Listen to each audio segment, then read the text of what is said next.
Billionaires hate Bitcoin. At least billionaire investors do, because Bitcoin threatens to replace the Federal Reserve if a Bitcoinization happens.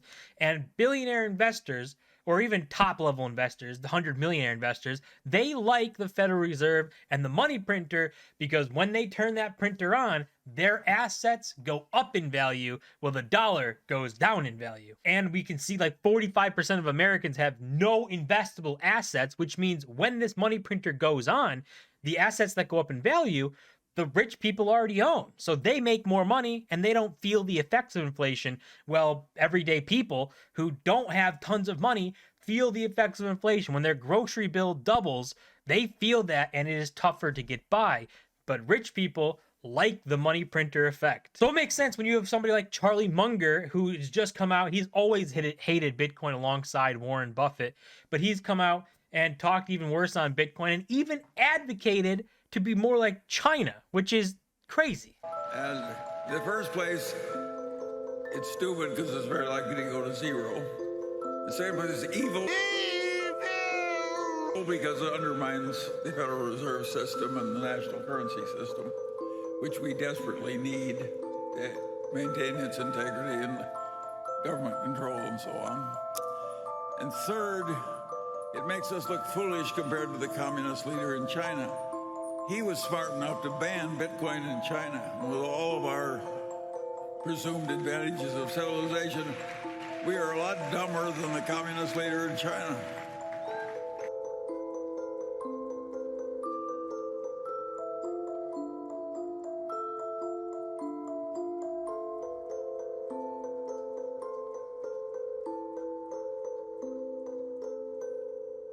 So that's a pretty good video to kind of sum up Charlie Munger, right? Praising totalitarianism and government control because he has a seat close to the money printer.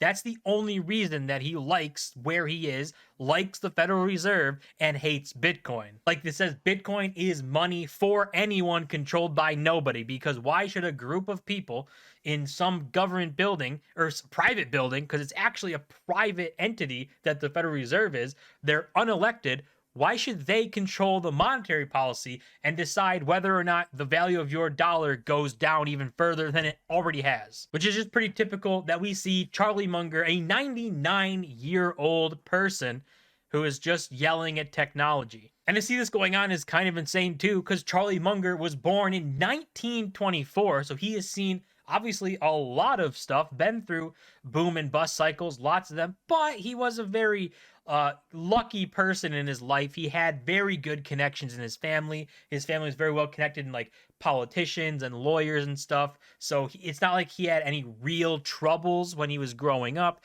But to see him hate that Bitcoin exists and to be loving the Federal Reserve doesn't make a lot of sense. If you look at the value of a dollar, or in this case $100, but it's the same, doesn't matter. But the value of the dollar since 1924 till today, you can see it's lost 94% of its value. How is that a good system? How is that something you look at and say, yeah, that, you know what, that whatever system did that, we got to protect that at all costs. We got to make sure that that stays in power, because clearly the Federal Reserve has done just such an amazing job making the dollar lose basically all of its value since 1924, which a lot of things have happened since then. But that's the problem with the money printer. When times get tough, you just print your way out of it. And that's the big difference. There is a systematic difference between Bitcoin and the Federal Reserve or the US dollar fiat currencies, where Bitcoin doesn't have anybody controlling it. No one can turn on the Bitcoin printer and start printing this thing out. So when times get tough, the value of Bitcoin falls. But that's not a bad thing, because that means more people can buy Bitcoin and get into it. And then as times get better, the price can go up. That's just a simple market. And we see in 2020, real estate stocks, they had a little bit of like a month or two of decline stocks, and then the money printer turned on and bailed everybody out, and it made it so that people, your average person, couldn't get in on the cheaper prices of assets because the cheaper prices of assets weren't allowed to actually happen. We're basically in a system where anytime any tough times come around, for any financial things, and the stock market falls or the real estate market falls, the Federal Reserve will pump in liquidity to make sure that it stops falling and recovers and goes up, which does mean that the average person has less of a chance to actually get those assets. And we've got another billionaire investor, Ray Dalio, who also is talking about hating Bitcoin, but it's funny because in this video, he talks about why Bitcoin can't work and this and that, and then he talks about a solution, and he describes Bitcoin. It's been, quite amazing that for 12 years it's accomplished it, but I think it has no relation to anything. Okay, in other words, it moves, it has no relation. It's a tiny thing that gets a disproportionate attention. The value of Bitcoin is less than a third of the value of Microsoft stock. You could go into industries, biotech and many other industries are more interesting than Bitcoin. It's not going to be That first part there is pretty interesting, right? Because Bitcoin is a newer technology. It is a new industry. It's only been around since 2008, 2009. It has not been around for a long period of time. And this is kind of very similar to what happened with the internet.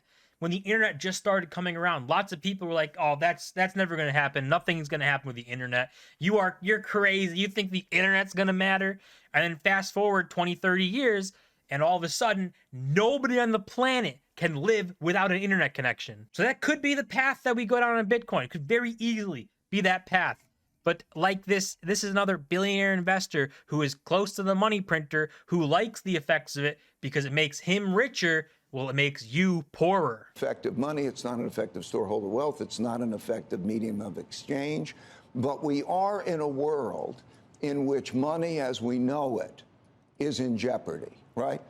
We are printing too much, and it's not just the United States, all the reserve currencies, what's going on in Euroland, what's going on in yen. And so in that world, the question is, what is money and how's that going to operate? I think the question over the next number of years is really what is money, not just as a medium of exchange, but a storehold of wealth. That sounds like a argument for Bitcoin of sorts. Bitcoin, or for some. And he describes the whole problem and then goes on to describe Bitcoin, because that is a fundamental question that Bitcoin brings up, right? What is money? Because right now, money used to be linked to gold. It used to be linked to a hard asset that nobody controls and nobody can produce more of, or just, people can fake gold, but they can't just produce more gold, right? Or they can't print gold. You can't just print gold out of thin air. Then we went from that system to the fiat system where you can print money out of thin air because it's not backed by anything. Who cares? You just print it and let it go. And we've seen the effects of that. The dollar's down 94% in value. It has become almost worthless in a pretty short period of time because this whole system doesn't work. And I think he goes even more in depth of literally describing Bitcoin while talking about that he doesn't like Bitcoin. It doesn't make any sense. He doesn't even know what he's talking about. Bitcoins? No, Maybe. I think if you want a digital currency, you have to deal something different. I don't think that the stable coins are good because then you're getting a fiat currency again. I think that what would be best is an inflation-linked coin. Right. In other words, something where basically you would say, okay, this is going to give me buying power, because every individual wants. What do they want? They want to secure their buying power. If you want to save. Now, if you put it in Bitcoin, it goes like this. Who knows what happens? Right. If you put it into something, the closest thing to that is an inflation index bond and so on. But if you created a coin that says, okay, this is buying power that I know I could save in and put my money in over a period of time, and then I can transact in anywhere, I think that would be a good coin.